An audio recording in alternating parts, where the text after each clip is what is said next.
बिस्मिल्लाहिर्रहमानिर्रहीम। अस्सलाम वालेकुम। कैसे हैं आप सारे? तो सारे गोश्त खा खा के थके हुए हैं, अब दिल करता है ज़रा कुछ चटपटा हो जाए। हाँ जी, तो चले फिर बनाते हैं चना चाट। जहाँ पे मैंने 3 पाव आलू ले लिए, इनको बॉयल कर लिया है। पाव से ज़्यादा थोड़े से मेरे पास सफ़ेद चने ये फ्रीज पड़े हुए थे, जब मैंने फ्रीज़र में देखे तो मेरा दिल किया क्यों ना चना चाट बनाई जाए। बड़े साइज़ का प्याज बारीक काट लिया, 2 टमाटर लेके इसके बीज रिमूव कर दिए, थोड़ी सी इमली भिगो दी थी और साथ ही मैंने 1 चम्मच चीनी का लिया है। चटपटी हम खट्टी मिट्टी सी चाट बनाने लगे हैं। बड़े साइज़ के 2 चम्मच मैंने चाट मसाले के ले लिए, किसी भी ब्रांड का आप ले लें, और नमक हस्बे ज़रूर ले लें। ये सारी चीज़ें बस इनको मिक्स करना है और क्या करना है। और आप सुनाएं, आपकी ईद कैसी गुजरी है? खूब चटपटे खाने बनाए होंगे, कबाब शबाब बनाए होंगे, मज़े की चीज़ें खाई होंगी।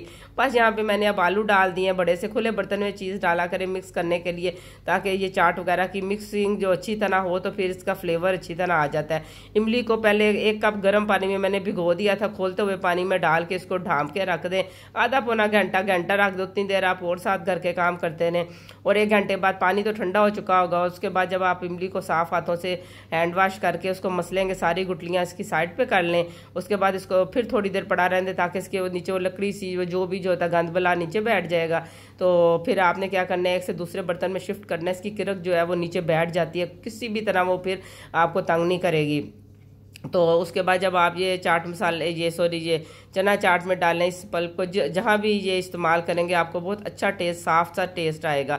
और उसमें मैंने इमली में कुछ भी नहीं डाला, सिंपल इमली है। बाकी ये सारे फ्लेवर, चीनी भी डाल दी इसमें, चाट मसाला भी डाल दिया, सारा कुछ तो मैंने इस बोल में डाल दिया है। तो इसके ऊपर अब जब ये खट्टा सा आप इसका ये पल्प डालेंगे इमली का, तो ये से यकीन करें इतनी मज़े की ये चना चाट बनेगी। मेरे पास इस वक्त दही भी नहीं था और मैंने सोचा क्यों ना इसी के साथ तैयार कीजिए। ये खाने में इतनी टेस्टफुल बनी, सब फैमिली वालों को बहुत ज़्यादा मज़ा आया।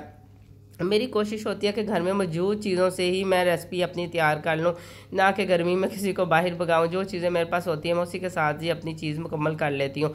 अगर आपके पास सलाद ज़्यादा है, बंद गोभी है, वो भी आप डाल लें।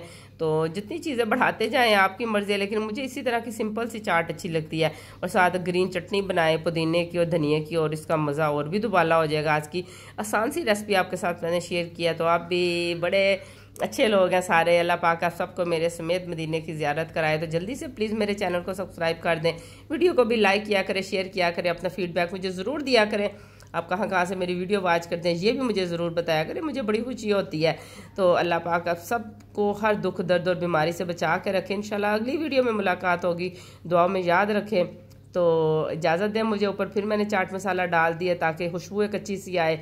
इंशाल्लाह फिर अगली वीडियो में मिलते हैं। अल्लाह हाफिज़।